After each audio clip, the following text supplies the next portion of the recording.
بسم اللہ الرحمن الرحیم۔ حضرت اقدس نے مولوی عمر احمد صاحب کو نصیحت و وصیت فرمائی۔ یہ حضرت تھانوی رحمۃ اللہ علیہ کے ملفوظات ہیں، ان کی مجالس ہیں۔ راقم کہہ رہے ہیں جنہوں نے ملفوظات جمع کیا کہ میں کہاں نواب جمشید علی خان صاحب کے استفسارات اور جوابات کا ذکر کر رہا تھا، سوال جواب تھے نا گزشتہ مجلس میں، اور اپنے خیال میں اس دور کو ختم کر چکا تھا، اور کہاں مولوی عمر احمد صاحب کے تقرری کا مجدہ سنانے لگا، اور اسی کے ساتھ پرکیف امور بھی ضبط تحریر میں آ رہے ہیں۔ یہ کیوں؟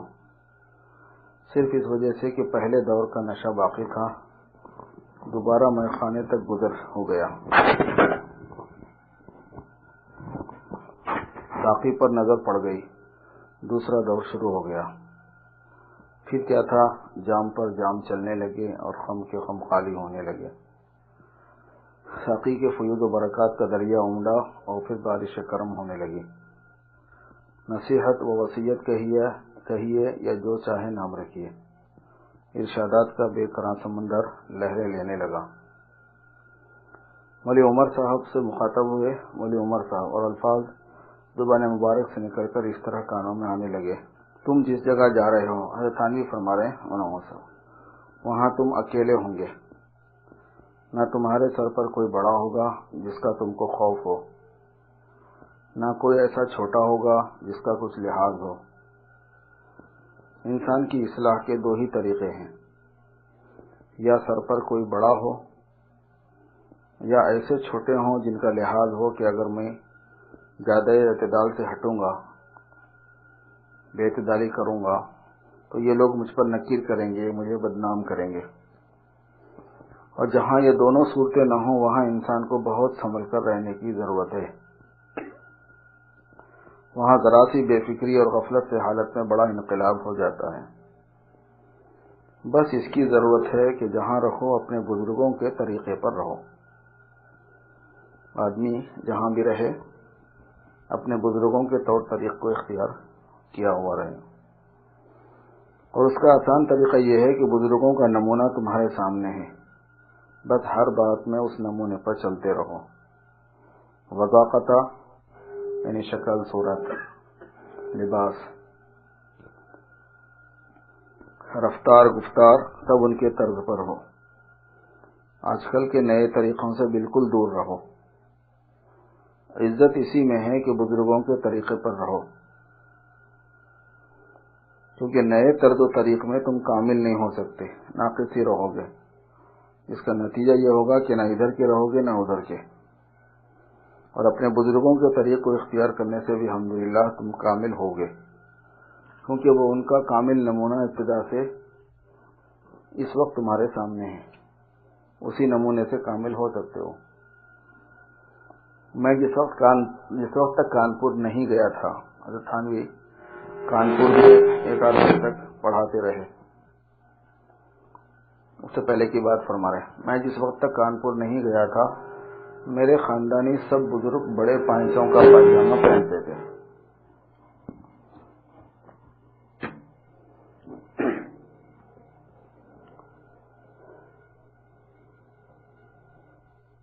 میں بھی اسی طرح کا پہنتا تھا۔ پھر جب میں کانپور چلا گیا، وہاں بھی بڑے پائنچوں کا پاجامہ پہنتا رہا۔ جب وہاں سے واپس آیا، اتفاق سے ایک مرتبہ جو میں دیوبند گیا، تو صرف ایک میں سب سے الگ بڑے پائنچوں والا تھا۔ ایک پاجامہ ہوتا نا، لمبا چوڑا ہوتا تھا، بہت بڑا۔ مجھے یہ گوارا نہ ہوا کہ اپنے بزرگوں کی وضع کے خلاف اپنی خاص وضع اختیار کروں، چنانچہ میں نے اسی وقت ارادہ کر لیا کہ اب میں بھی چھوٹے پائنچوں کا پاجامہ پہنا کروں گا، اور اس کے لیے میں نے حضرت مولانا گنگوہی رحمۃ اللہ علیہ سے ان کا پاجامہ یہ عرض کر کے مانگا کہ میں حضرت کے پاجامے کے مطابق اپنا پاجامہ قطع کراؤں گا، کٹواؤں گا، بنواؤں گا۔ مولانا نے فرمایا کہ میں تو جیسا کوئی بھیج دیتا ہے پہن لیتا ہوں، کوئی خاص وضع معین نہیں۔ اس کے بعد میں نے ہر شخص کے پاجامے کو غور سے دیکھنا شروع کیا کہ جس کی قطع اچھی ہوگی اس کے موافق قطع کراؤں گا۔ بالآخر ایک صاحب محل خیل کے رہنے والے تھے، مجھے ان کے پاجامے کی قطع پسند آئی، اس کے موافق اپنے پائجامے قطع کرائے، اسی کے موافق ایک پائجامے پر دوسرا پائجامہ قطع ہو رہا ہے۔ پھر اسی سلسلے میں بزرگوں کی مطابعت کے برکات کا بیان ہونے لگا، بزرگوں کی مطابعت کی برکتیں ان کے موافق رہنے کی۔ اس کے ضمن میں فرمایا کہ اس کا یہاں تک اثر ہوتا ہے کہ بعض دفعہ ظاہری صورت ان بزرگوں کے مشابہ ہو جاتی ہے۔ نواب قطب الدین صاحب خان کا واقعہ ہے کہ جو حضرت شاہ محمد اسحاق صاحب رحمۃ اللہ علیہ کے شاگردوں میں سے تھے، ان کا چہرہ شاہ صاحب کے چہرے کے مطابق ہو گیا تھا۔ یہ تو سنا ہوا واقعہ ہے جو استادی مولانا فتح محمد صاحب سے سنا، اور ایک واقعہ خود میرا دیکھا ہوا ہے۔ حضرت مولانا محمد یعقوب صاحب رحمۃ اللہ علیہ کے شاگردوں میں ایک مولوی احمد الدین ولایتی تھے۔ وہ دیوبند سے فارغ ہو کر میرٹھ میں مدرس ہو گئے تھے اور وہیں شادی بھی کر لی تھی، مگر بیوی پر سختی بہت کرتے تھے، جیسے ہمارے مولوی موسیٰ سرحدی اپنی بیویوں پر سختی بہت کرتے ہیں۔ مولانا محمد یعقوب صاحب کو یہ خبر پہنچی تو سیدھے میرٹھ پہنچے اور واقعات کی تحقیق کی، اور تحقیق کے بعد مولانا نے جوتا نکال کر بڑے مجمع میں ان کو مارنا شروع کیا، اور وہ ایسے فرما بردار تھے کہ بھرے مجمع میں اپنے شاگردوں اور معتقدوں کے سامنے بلا چم و چرا مار کھاتے رہے۔ پہلے بزرگوں کا بڑوں کا اتنا ادب تھا، اتنا احترام تھا کہ وہ سختی کرے تو برداشت کر لیتے تھے اور کر لینا چاہیے، ذرا بھی تو اظہار ناگواری نہ کیا۔ مولانا نے مارتے ہوئے بھی حدود سے تجاوز نہیں فرمایا، یہ نہیں کہا کہ ابھی طلاق دے دو، بلکہ یہ فرمایا کہ مجھے طلاق کا وکیل بنا لو، یعنی تحقیق مزید کے بعد اگر طلاق کی ضرورت ہوگی تو میں طلاق دے دوں گا، ورنہ نہیں۔ انہوں نے مولانا کو وکیل بھی کر دیا، ٹھیک ہے آپ وکیل ہو جائیے۔ اس کے بعد مولانا نے مزید تحقیق کی، اور جب محقق ہو گیا کہ نباہ کی امید نہیں تو حضرت نے طلاق واقع کر دی۔ یہ واقعہ تو گزر گیا۔ ایک عرصہ طویل کے بعد نواب صاحب چھتاری نواب احمد سعید خان صاحب نے مجھے اپنے یہاں مدعو کیا۔ اس وقت نواب صاحب کو گورنمنٹ سے اپنی ریاست پر اختیارات کامل حاصل تھے۔ بعض احباب نے ان کو اس خوشی سے جشن منانے کی رائے دی تھی، اس خوشی میں اختیارات کے حاصل ہونے کی خوشی میں جشن منانے کی رائے دی تھی، مگر ایک دیندار کارندے نے جو ان کے دادا صاحب کے زمانے کے تھے یہ کہا کہ جشن منانا آپ کے خاندان کی شان کے خلاف ہے، علماء کو مدعو کیجیے، ان کے وعظ و بیان کا جلسہ کرائیے تاکہ لوگوں کو دین کا نفع ہو اور آپ داخل ثواب ہوں۔ نواب صاحب ہمیشہ سے نہایت نیک، سلیم الطبع اور دیندار واقع ہوئے ہیں۔ اس وقت انہوں نے اس رائے کو پسند کر کے علماء کو مدعو کیا، میں بھی گیا تھا، اور دیوبند سے حافظ احمد صاحب اور دیگر حضرات بھی شریک ہوئے تھے۔ اس وقت مولوی احمد الدین ریاست دانپور میں تعلیم کے کام پر مامور تھے۔ دانپور کے رئیس نے ان کو علماء کے پاس یہ پیغام دے کر بھیجا کہ چھتاری سے فارغ ہو کر یہاں بھی تشریف لائیں۔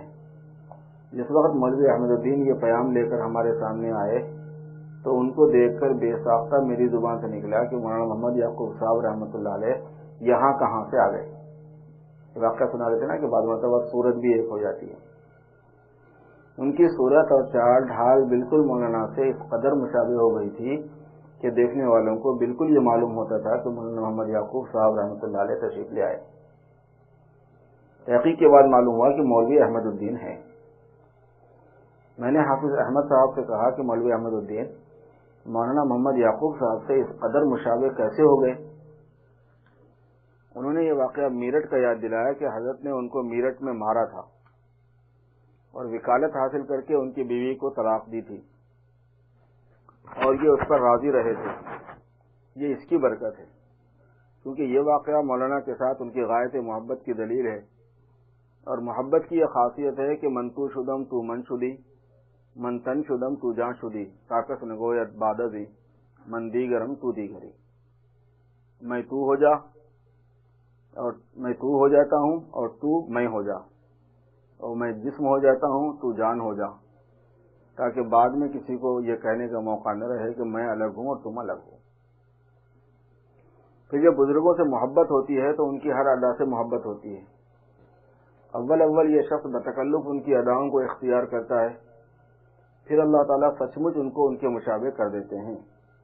حتیٰ کہ بعض اوقات صورت و شکل اور چہرے مہرے میں بھی انہی کی طرح ہو جاتا ہے۔ اس لیے ہمیشہ اپنے بزرگوں کے نمونے پر چلنے کی کوشش کرنا چاہیے۔ جہاں رہو انہی کے طرز پر رہو، اس سے ایک قدم بھی نہ ہٹو۔ اسی میں دین کی بھی حفاظت ہے اور دنیا کی بھی عزت ہے۔ تمہاری گفتار و رفتار، نشست و برخاست، چال ڈھال سب اپنے بزرگوں کے نمونے پر ہو، اس کا پورا اہتمام کرو کہ جہاں بھی رہو کچھ اندیشہ نہیں۔ یہ وہ نصیحتیں اور وصیتیں تھیں جن سے حضرت اقدس نعیم ولی عمر صاحب کو اپنے خاندان کے نونہال اور اپنا بچہ سمجھ کر سرفراز فرمایا۔ اس کے بعد مولوی عمر صاحب نے اپنے والد صاحب کی ایما سے درخواست کی کہ حضرت والا بھی اس احقر کو ایک سند عطا فرمائیں۔ حضرت والا نے فرمایا کہ ہاں، مجھے کیا انکار ہے، جو سندیں تمہارے پاس ہیں وہ مجھے دکھا دو اور ایک مسودہ لکھ کر دے دو جس سے مجھے یہ معلوم ہو جائے کہ اس قسم کی تصدیق و سند کی ضرورت ہے، پھر میں اس پر غور کر کے اپنے مذاق کے موافق سند لکھ دوں گا۔ میری عبارت ظاہر میں زوردار نہ ہوگی، مگر چونکہ تمام حدود کی رعایت کی وجہ سے سچی بات ہوتی ہے، اس لیے مبالغہ آمیز سندوں سے زیادہ مؤثر اور مفید ہوتی ہے۔ جو سرٹیفکیٹ وغیرہ دیتے ہیں اس میں اگر مبالغہ نہ ہو بلکہ وہ سیدھی سیدھی صاف سیدھی بات ہو تو اس میں زیادہ وزن ہے، جو حقیقت ہے اس کا اظہار ہو جائے۔ چونکہ یہ ایک قسم کی شہادت ہے، اس لیے مجھے اس کا اہتمام کرنا پڑتا ہے کہ اللہ تعالیٰ کے یہاں پکڑ نہ ہو اور مخلوق دھوکہ نہ کھائے۔ اور صاحب درخواست سے مسودہ اس واسطے لکھوا لیتا ہوں کہ مجھے یہ معلوم ہو جائے کہ اس کا مقصود کیا ہے، اس سے مجھے مدد ملتی ہے، پھر میں اس کے اندر کمی بیشی کر کے اپنے طرز کے موافق سند لکھ دیتا ہوں۔ اور ان حدود کی رعایت کی وجہ سے ایسی تحریر مستقل تصنیف کی مثل ہوتی ہے۔ جو لوگ میرے طرز سے واقف ہیں ان پر مبالغہ آمیز سند کا اثر نہیں ہوتا، وہ دیکھتے ہی پہچان لیتے ہیں کہ یہ اس کا لکھا ہوا نہیں ہے۔ چنانچہ ایک مرتبہ بڑا تماشا ہوا۔ ایک صاحب نے بھائی اکبر علی صاحب کے پاس مجھ سے سفارش چاہی۔ حضرت تھانوی کے بڑے بھائی کا نام اکبر علی تھا۔ میں نے ان سے کہہ دیا کہ سفارش کا مسودہ لکھ کر لے آؤ۔ انہوں نے بڑا زوردار مسودہ لکھا۔ میں نے اس میں کمی بیشی کر کے اپنے طرز پر سفارش کا مضمون لکھ دیا۔ وہ اس کو دیکھ کر خوش نہ ہوئے کہ یہ تو پھیکا مضمون ہے۔ میں نے کہا اچھا لائیے میں آپ ہی کا مضمون لکھ دوں۔ میں نے انہی کے مسودے کا مضمون اپنے قلم سے نقل کر دیا۔ وہ اس کو لے کر بھائی کے پاس گئے تو خط پڑھتے ہی انہوں نے کہا کہ یہ مضمون ان کا نہیں، وہ اس طرز کا مضمون نہیں لکھا کرتے، معلوم ہوتا ہے کہ تم نے ان کو پریشان کیا ہے، تمہاری خاطر سے انہوں نے یہ مضمون اپنی طبیعت کے خلاف لکھ دیا ہے، تم تو میرے بڑے بھائی کو پریشان کرو اور میں تم کو راحت دوں، یہ نہیں ہو سکتا۔ اچھا، یہ مولانا تھانوی کے چھوٹے بھائی تھے۔ بس میری طرف سے آپ کو جواب ہے۔ میں نے یہ قصہ سنا تو کہا کہ لو اور زوردار سفارش لکھوا لو۔ آج کل کے طرز پر اردو لکھنا اور زوردار مضمون بنانا ہم کو بھی آتا ہے۔ ایک دفعہ میں نے ایک جنٹل مین کے ایک خط کے جواب میں نئی اردو میں مضمون لکھا، جس کو دیکھ کر ان کو بڑی حیرت ہوئی۔ انہوں نے کہا کہ ہم تو یہ سمجھتے تھے کہ علماء آج کل کے طرز پر اردو نہیں لکھ سکتے۔ میں جواب دیتا ہوں کہ یہ تو غلط ہے، الحمدللہ ہمیں اس پر بھی قدرت ہے، مگر ہم کو تو اس سے نفرت ہے۔ ہم اپنے بزرگوں کے طریقے کو چھوڑنا پسند نہیں کرتے، اس لیے یہ ترضی اختیار نہیں کرتے۔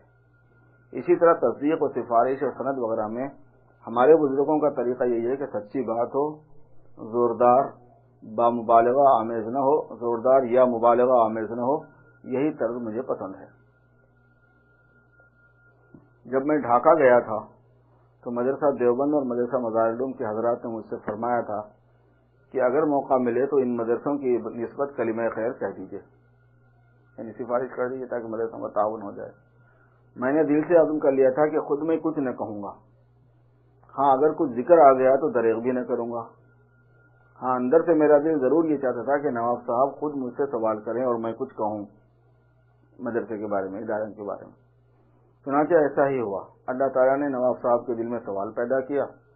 انہوں نے مجھ سے دریافت کیا کہ دیوبند اور سہارنپور کے مدرسوں کی رویدادیں میرے پاس آتی ہیں، یہ مدرسے کیسے ہیں؟ میں نے اس کے جواب میں مبالغے سے کام نہیں لیا، صرف اتنا کہہ دیا کہ یہ مدرسے ایسے ہی ہیں جیسے اسلامی مدارس کو ہونا چاہیے، اس سے زیادہ ایک حرف نہیں کہا۔ مگر نواب صاحب پر اس کا وہ اثر ہوا جو زوردار الفاظ یا طویل تقریر کا ہرگز نہ ہوتا۔ چنانچہ انہوں نے ایک بڑی رقم دونوں مدرسوں کے واسطے یکمشت تجویز کی اور سالانہ چندہ بھی دونوں کے واسطے مقرر کر دیا۔ وہ یکمشت رقم مجھے دینا چاہی کہ میں اپنے ہاتھ سے دونوں مدرسوں میں دے دوں۔ مجھے اس سے غیرت آئی کہ اپنے مدرسوں کے واسطے ان کے سامنے ہاتھ پھیلاؤں۔ میں نے بہانہ کر دیا کہ میرا سفر طویل ہے، راستے میں ریل میں ان کی حفاظت میں نیند نہیں آئے گی، اتنی بڑی رقم کی حفاظت کیوں کر کروں گا۔ نواب صاحب سمجھ گئے، ہنس کر کہنے لگے بہت اچھا، میں آپ کو رقم لے جانے کی زحمت نہیں دیتا، مگر ان مدارس کے محتمموں کے نام ایک ایک خط تو آپ لکھ دیں گے۔ میں نے اس کو منظور کیا اور دونوں جگہ خطوط لکھ دیے جن کو بیمے میں رکھ کر انہوں نے بھیج دیا۔ یہ طریقہ تھا ہمارے بزرگوں کا، اسی کو میں پسند کرتا ہوں اور جہاں تک ہو سکتا ہے اسی پر عمل کرتا ہوں۔ اس کو چھوڑنا مجھے گوارا نہیں کہ اس کے خلاف میں خیر اور برکت نہیں۔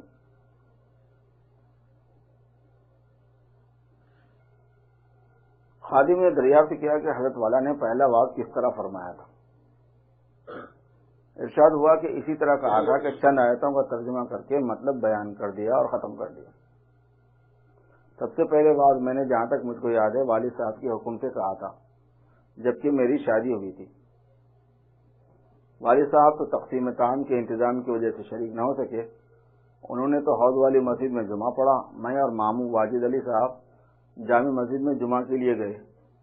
والد صاحب نے ماموں صاحب سے فرما دیا تھا کہ نماز کے بعد واز کا اعلان کر دیں، چنانچہ انہوں نے اعلان فرما دیا۔ میں بڑا گھبرایا کہ واز کیوں کر کہوں گا۔ میں نے ماموں صاحب سے عرض کیا کہ آپ نے اعلان کیا ہے تو آپ ہی واز فرمائیں۔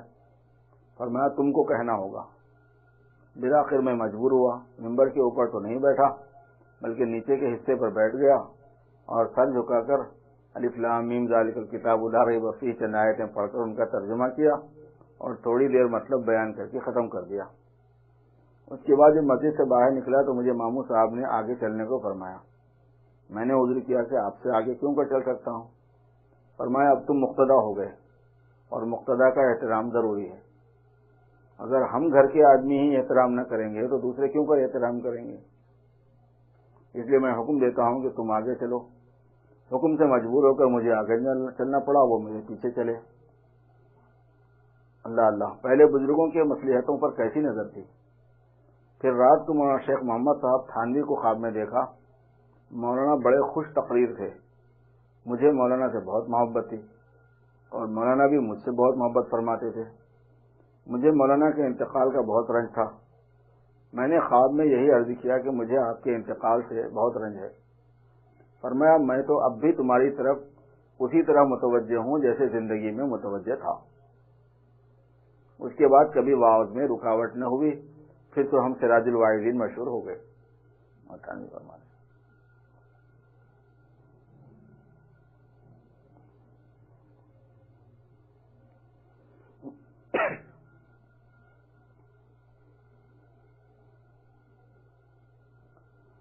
اسی سلسلے میں ایک واقعہ بیان فرمایا کہ مولانا شیخ محمد صاحب سے زمینداری کے معاملات میں والد صاحب کی مقدمہ بازی رہتی تھی۔ شیخ محمد صاحب ان کے استاد،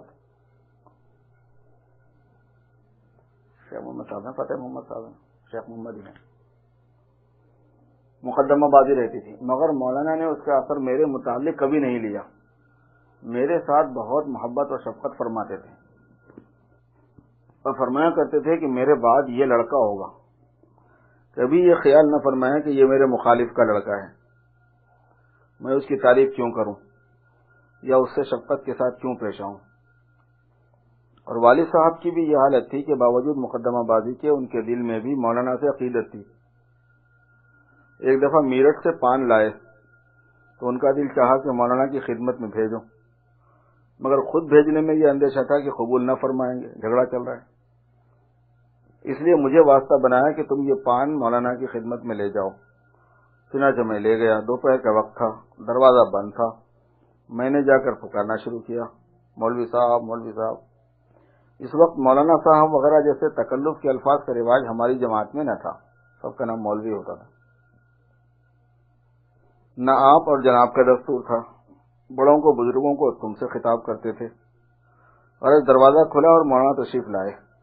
کیونکہ آرام کا وقت تھا اس لیے کرتا بدن پر نہ تھا، رومال اوڑے ہوئے تھے۔ میں نے پان پیش کیے کہ والد صاحب نے یہ آپ کے لیے بھیجے ہیں۔ مولانا کچھ دیر تو متعامل رہے کہ اگر لیتا ہوں تو ایسے شخص کا ہدیہ ہے جس سے مقدمہ بازی ہے، اس کو کیسے لوں، اور اگر نہیں لیتا ہوں تو دل شکنی ایسے شخص کی ہے جس سے کوئی مقدمہ نہیں، یہ بچہ یعنی حضرت تھانوی۔ پھر آپ نے وہ پان لے لیے، واپس نہیں فرمائے۔ ادھر والد صاحب منتظر تھے کہ مولانا قبول فرماتے ہیں یا رد کر دیتے ہیں۔ جب میں نے آ کر اطلاع دی کہ مولانا نے قبول فرما لیے تو بہت خوش ہوئے۔ یہ تھا ہمارا پہلا واعظ، جس کے بعد تو سدا واعظ کہے۔ حقیقت یہ ہے کہ مجھے تو میرے بزرگوں نے واعظ بنا دیا۔ حضرت مولانا محمود حسن صاحب رحمۃ اللہ علیہ نے کئی دفعہ میرا واعظ سنا، اور حضرت مولانا خلیل احمد صاحب رحمۃ اللہ علیہ نے تو بہت دفعہ سنا۔ ایک بار کچھ لوگ مجھ پر اعتراض کر رہے تھے۔ مولانا نے فرمایا کہ اس کی کتابوں پر کوئی اعتراض کر لے، باقی واعظ میں انگلی رکھنے کی جگہ نہیں ہے۔ حضرت تھانوی رحمۃ اللہ علیہ کے واعظوں کی خصوصیت یہ ہے کہ ان کے مواعظ سب الہامی ہیں، اور الہام سے جو مضامین کا ورود ہوتا ہے اس میں تفصیل بھی زیادہ ہوتی ہے، جامعیت زیادہ ہوتی ہے۔ اس لیے اگر کسی موضوع کے اوپر ان کا واعظ ہے نا تو وہ کسی سوچی سمجھی کتاب سے زیادہ میٹیریل اس میں ہوتا ہے، اس مواد کے بارے میں۔ حضرت مولانا گنگوہی ترغیب دے کر لوگوں کو میرے واعظ میں بھیجتے تھے، حالانکہ جب میں نے گنگوں میں جب بھی کبھی واعظ کہا تو اس کا اہتمام کیا کہ حضرت کو اطلاع نہ ہو، مگر حضرت کو اطلاع ہو جاتی تھی، اور جب تک واعظ رہتا لوگوں کو اپنے پاس بیٹھنے سے منع فرماتے تھے۔ ارشاد ہوتا تھا کہ حقانی واعظ ہو رہا ہے، وہاں جاؤ، یہاں بیٹھے کیا کرتے ہو۔ یہ تھے بزرگوں کے طریقے، بزرگوں کی روش، بزرگوں کی شفقت، بزرگوں کی محبت، جس کی بدولت آج ہم کو ہر دولت اور ہر نعمت حاصل ہے۔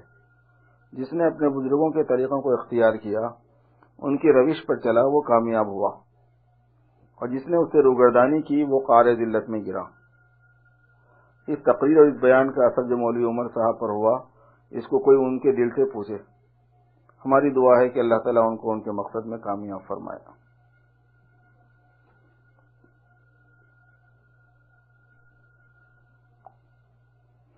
یہ وصل بالگرامی صاحب کا ہے، غالباً انہوں نے جمع کیے تھے یہ ملفوظات۔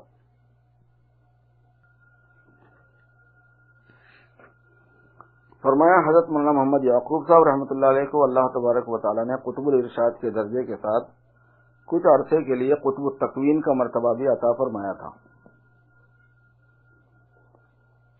دین کی لین میں جو سب سے بڑے درجے پر ہوتے ہیں ان کو قطب الارشاد کہتے ہیں، اور تکوین کی لین میں جو سب سے بڑے درجے پر ہوتے ہیں ان کو قطب التکوین کہتے ہیں۔ رشد و ہدایت، حلال حرام، جائز ناجائز، شریعت کی تفصیلات، حضور صلی اللہ علیہ وسلم کے طریقے سے مناسبت پیدا کرانا، اس کی فہم، یہ ارشادی چیز کہلاتی ہے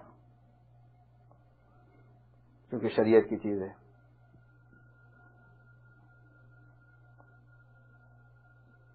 سنت والی زندگی کی ایک فہم ہوتی ہے، ایک انداز ہوتا ہے اس کا، ہر زمانے میں اس کے مطابق لوگوں کی تربیت کرنا ہوتا ہے، ہر زمانے کے اللہ والے کو، اہل اللہ کو۔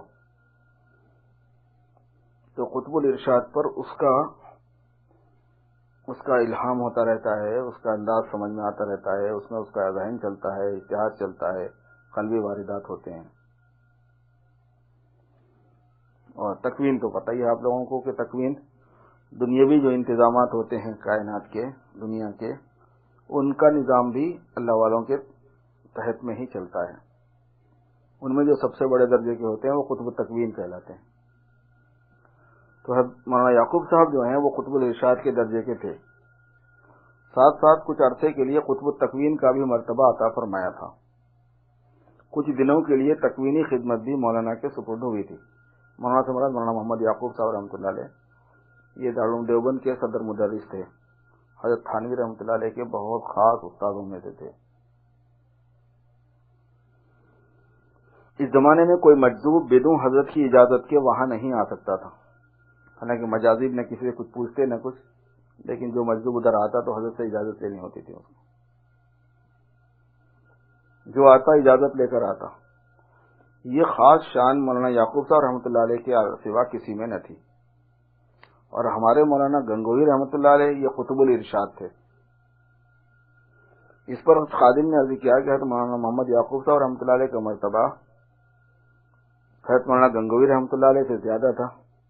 فرمایا نہیں، ہمارے بزرگوں کی تو یہ رائے تھی کہ اس جماعت میں حضرت مولانا گنگوہی رحمۃ اللہ علیہ کا درجہ سب سے بلند تھا۔ رہ گیا قطب التکوین ہونا، یہ اور امر ہے، اور مراتب کمال میں خاص شان رکھنا اور ہے، جیسے حضرت خضر علیہ السلام اور حضرت موسیٰ علیہ السلام کا معاملہ ہے۔ حضرت خضر قطب التکوین تھے اور حضرت موسیٰ قطب الارشاد، کیونکہ وہ تو پیغمبر تھے، اور یقیناً موسیٰ علیہ السلام ان سے افضل تھے حضرت خضر سے۔ خضر علیہ السلام کی تو نبوت تک میں اختلاف ہے کہ نبی ہیں یا ولی ہیں، اور موسیٰ علیہ السلام کی نبوت قطعی ہے، اور نبوت کے ساتھ وہ انبیاء اولو العزم میں سے ہیں، انبیاء میں ان کا بہت بڑا درجہ ہے، مگر وہ قطب التکوین نہ تھے، اس لیے حضرت خضر کے ساتھ نبھاؤ نہیں ہوا۔ اسی لیے حضرت خضر کے معاملات کو نہ سمجھے اور ان کے ہر فعل پر اعتراض کرتے رہے۔ غرض بعض علوم تکوینیہ اللہ تعالیٰ نے حضرت خضر علیہ السلام کو ایسے عطا فرمائے جو حضرت موسیٰ علیہ السلام کو معلوم نہ تھے، اور اسی لیے حضرت موسیٰ علیہ السلام کو حضرت خضر علیہ السلام سے ایک خاص بنا پر استفادہ کرنا پڑا، لیکن اس سے یہ لازم نہیں آتا کہ حضرت موسیٰ علیہ السلام سے حضرت خضر علیہ السلام کا مرتبہ بلند ہو گیا۔ حسن میمندی عہدیدار وزیر تھا اور ایاز غیر عہدیدار محبوب تھا سلطان محمود کے۔ فرمایا ہمارے اور بزرگ تو اپنے خاص حالات اور معاملات کو پوشیدہ رکھتے تھے، مگر مولانا محمد یعقوب صاحب رحمۃ اللہ علیہ کے یہاں ہر چیز ظاہر ہو جاتی تھی، کبھی کبھی جذب کی حالت بھی طاری ہو جاتی تھی، اور اس وقت جو الفاظ زبان مبارک سے نکل جاتے تھے وہ پورے ہو کر رہتے تھے۔ مجازی کے بارے میں حضرت تھانوی نے لکھا ہے کہ عام طور پر ان کی زبان سے جو واقعہ ہونے والا ہے وہی نکلتا ہے، تو جو نکلا وہ انہوں نے کہا اس لیے ہو گیا، ایسا نہیں، ایسا ہونے والا ہے اس لیے وہ کہہ دیتے تھے، وہ معلوم ہو جاتا ہے۔ ایک مرتبہ کا واقعہ ہے کہ غلبے کی حالت میں فرمانے لگے ایک سخت وبا آنے والی ہے جو رمضان کی وجہ سے رک رہی ہے، ہر شخص کو ہر چیز میں سے خیرات کرنا چاہیے، چاہے نقد ہو یا غلہ ہو یا اور کوئی مال ہو۔ معتقدین نے تو یہ کلمات سنتے ہی خیرات کرنا شروع کر دیا۔ مخالفین نے کہنا شروع کیا کہ معلوم ہوتا ہے کہ مدرسے کو چندے کی ضرورت ہے، اس لیے ڈھونگ نکالا ہے۔ کسی طرح حضرت کے کان میں یہ بات پہنچ گئی، پھر کیا تھا، حضرت کو غصہ آ گیا، آسمان کی طرف نظر اٹھا کر جوش میں کہنا شروع کیا، یعقوب اور یعقوب کی اولاد اور سارا دیوبند۔ جب سکون ہوا اور لوگوں کو یہ بات معلوم ہوئی تو لوگوں نے عرض کیا کہ آپ نے یہ کلمات کیا فرما دیے؟ اس وقت آپ نے فرمایا کیا میری زبان سے یہ الفاظ نکلے ہیں؟ عرض کیا گیا کہ ہاں۔ فرمایا اب تو یوں ہی ہو کر رہے گا۔ چنانچہ یہی ہوا، اور دیوبند میں ایسی سخت وبا آئی کہ تمام قصبہ پریشان اور تباہ ہو گیا۔ ایک دن میں معلوم نہیں کتنی لاشیں نکلتی تھیں، یہاں تک کہ خود حضرت کے گھر میں 14 موتیں ہوئیں، یعقوب صاحب رحمۃ اللہ علیہ کے مکان میں۔ خود آپ بھی اس میں مبتلا ہوئے مگر صحت یاب ہو گئے۔ کچھ دنوں کے بعد پھر ایک جوش پیدا ہوا، اور اسی طرح آسمان کی طرف نظر اٹھا کر فرمانے لگے میں تو سمجھا تھا کہ میرا وقت آ گیا، مگر یہ کیا ہوا؟ اس کے بعد ہی حضرت پر دوبارہ حملہ ہوا اور اسی میں آپ کی وفات ہو گئی۔ یہ شان تھی حضرت مولانا محمد یعقوب صاحب رحمۃ اللہ علیہ کی۔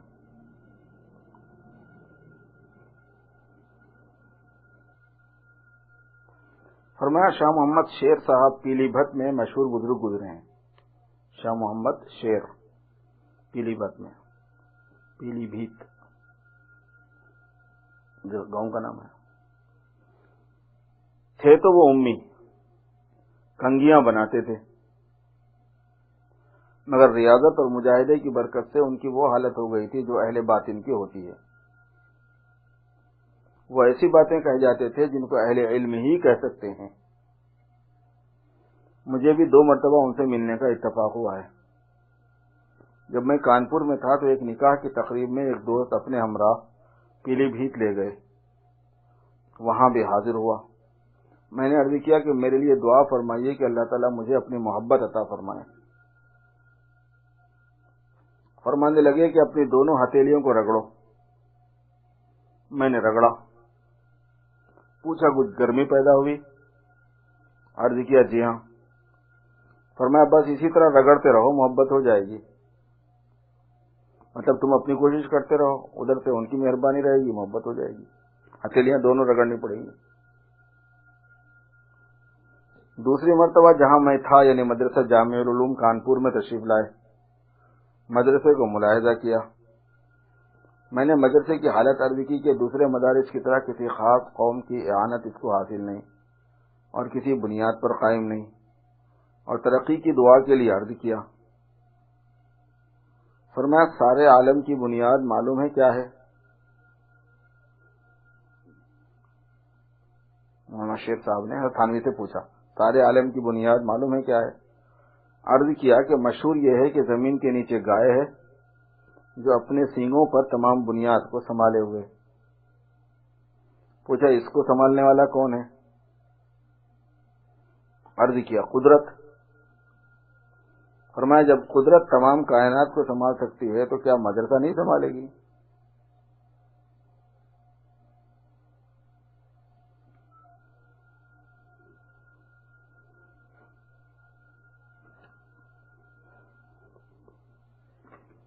فرمایا بعض لوگ ملامتیہ کے معنی فرقے مختلف صوفیہ کے جو مختلف فرقے ہیں ان میں ایک فرقہ ملامتیہ ہے۔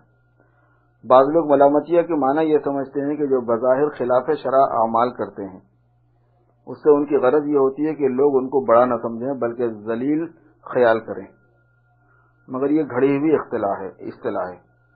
اہل فن کی اصطلاح میں یعنی خود صوفیوں کی اصطلاح میں فرقہ ملامتیہ وہ ہے جو اپنے اعمال کو مخفی رکھتے ہیں۔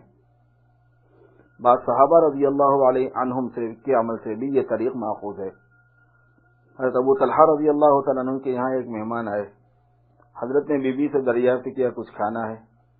معلوم ہوا کہ بچوں کے لیے کچھ رکھا ہے۔ فرمایا کچھ حرج نہیں، مہمان کو کھلا دینا چاہیے، مگر چونکہ مہمان کے ساتھ ہم کو خود بھی بیٹھنا اور کھانا پڑے گا اس لیے یہ کرنا کہ کھانا شروع کرنے کے وقت چراغ گل کر دینا اور مہمان کے ساتھ ہم خالی منہ چلاتے رہیں گے۔ مہمان کو یہ سمجھ رہا تھا کہ ساتھ کھانا کھا رہے ہیں، چنانچہ ان کا یہ عمل مقبول ہوا۔ مہمان تو یہ سمجھ رہا تھا کہ ساتھ کھانا کھا رہے ہیں، چنانچہ ان کا یہ عمل مقبول ہوا اور ان کی نسبت یہ آیت نازل ہوئی، وَيُؤْثِرُونَ عَلَىٰ أَنفُسِهِمْ وَلَوْ كَانَ بِهِمْ خَصَاصَةٌ۔ اس حدیث کے اس جز پر کہ حضرت ابو طلحہ نے اپنے بچوں کو بھوکا رکھا، یہ طالب علمانہ اشکال ہوتا ہے کہ بچوں کو بھوکا رکھنا شریعت کے خلاف ہے، مگر شراح حدیث نے یہ جواب دیا ہے کہ بچے بھوکے نہیں تھے۔ جس طرح بعض بچے باوجود بھوک نہ ہونے کے کسی چیز کے لیے ضد کیا کرتے ہیں، بہلانے سے بہل جاتے ہیں، ان کا بہلانا بھی اسی طرح کا تھا۔ اسی سلسلے میں فرمایا کہ فرقہ قلندریہ متقدمین کی اصطلاح میں وہ ہیں جو اپنے اعمال ظاہری میں کمی کرتے ہیں اور اعمال باطنی میں زیادتی کا اہتمام کرتے ہیں۔ طریق قلندریہ کے متعلق میں نے پانی پت میں حضرت قلندر صاحب رحمۃ اللہ علیہ کے مزار پر ایک وعظ بھی کہا تھا، اس میں اس طریق کو واضح طور پر بیان کیا ہے۔ طریق القلندر میں نے وہ وعظ پڑھ کے سنایا بھی ہے آپ لوگوں کو۔ فرمایا آج کل فقیہ ایسے شخص کو کہتے ہیں جس کو جزیات زیادہ یاد ہو، مسئلے بہت یاد ہو، حالانکہ فقیہ وہ ہے جس کو دین کی اعلیٰ درجے کی سمجھ ہو۔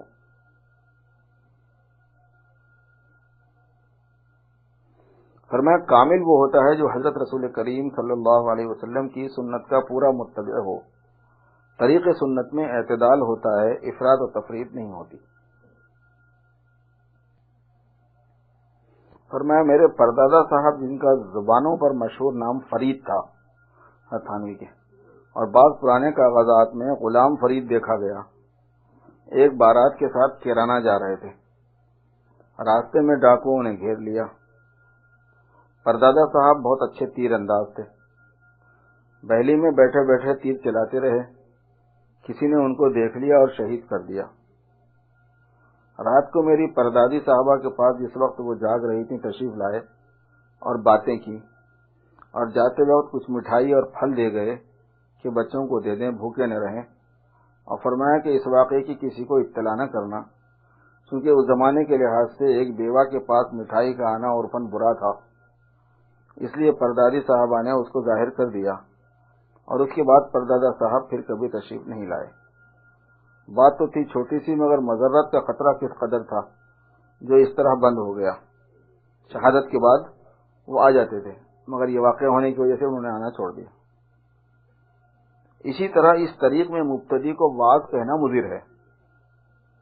بیان کرنا، واعظ کرنا شروع میں نقصان دیتا ہے، کیونکہ مبتدی پر جو کچھ حالات طاری ہوتے ہیں وہ ان کو جوش میں ضبط نہ کر سکے گا، واعظ میں بیان کر دے گا، اور اس کے اسرار سب کو معلوم ہو جائیں گے، جس سے لوگوں میں اس کے ساتھ عقیدت ہوگی، اور چونکہ مبتدی کے اخلاق پختہ نہیں ہوتے، اس لیے عوام کی عقیدت سے عجب پیدا ہو جائے گا اور اس سے نقصان ہو جائے گا۔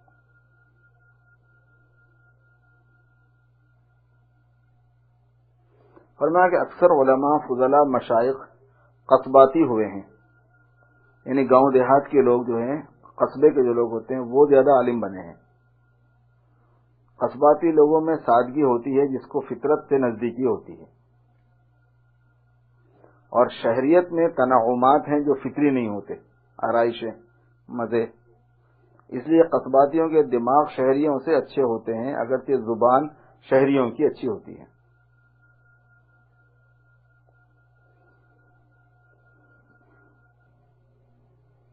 فرمایا کہ عرب میں وفاداری اور خلق اس قدر تھا جس کی نظیر ملنا مشکل ہے، اور اب بھی اس کا اثر وہاں موجود ہے۔ خود حضرت نبی کریم صلی اللہ علیہ وسلم کا واقعہ ہے جس کا اشارہ سورہ الفرقان کی آیت وَيَوْمَ يَعَضُ الظَّالِمُ عَلَى يَدَيْهِ يَقُولُ يَا لَيْتَنِي اتَّخَذْتُ مَعَ الرَّسُولِ سَبِيلًا کی شان نزول میں بیان کیا گیا ہے، اور در منصور میں بألفاظ مختلفہ اس طرح مروی ہے کہ عقبہ بن ابی معیط نے ایک بار ایک مجلس دعوت میں جناب رسول اللہ صلی اللہ علیہ وسلم کو بلایا۔ آپ نے فرمایا کہ جب تک تو اسلام نہ لائے گا میں دعوت نہ مانوں گا۔ اس نے کلمہ پڑھا، آپ دعوت میں شریک ہو گئے۔ یہ خبر ابی بن خلف کو جو اس کا دوست تھا پہنچی، اس نے ملامت کی۔ عقبہ نے جواب دیا کہ میں نے بمصلحت ان کی خاطر سے ظاہراً کلمہ پڑھ لیا تھا، دل سے اسلام نہیں لایا تھا۔ یہ تھی عرب کی تواضع اور مہمانداری کی مثال۔ اسی ضمن میں فرمایا کہ ایک مرتبہ ایک عرب میرے مہمان ہوئے اور ایک سفارشی خط کی فرمائش